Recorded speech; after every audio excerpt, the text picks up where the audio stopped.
रस खाना।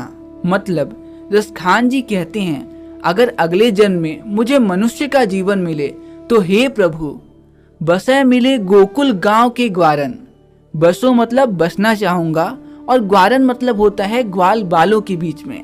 अर्थात हे श्री कृष्ण, अगर अगले जन्म में मुझे मनुष्य का जीवन मिले तो मैं ग्वाल बालों के बीच जन्म लेना चाहूंगा। जो पशु है तो कहाँ बस मेरो, और अगर मेरा जन्म पशु के रूप में हो तो हे प्रभु चरो नित नंद की घेनु मंझारन।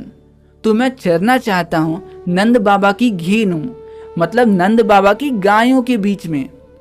पाहन है तो वही गिरी को, और अगर मेरा जन्म पहान मतलब पत्थर के रूप में भी हुआ तो मुझे वही गिरी मतलब उसी पहाड़ का पत्थर बनाना।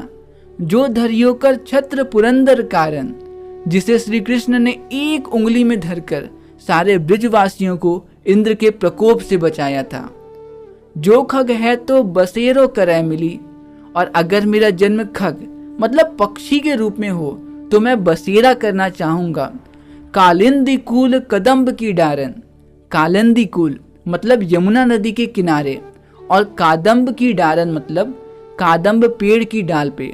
अर्थात अगर मेरा जन्म पक्षी के रूप में हुआ तो मैं यमुना नदी के किनारे कादम्ब पेड़ की डाल में बसेरा करना चाहूंगा, जहां बैठ श्री कृष्ण बांसुरी बजाया करते थे।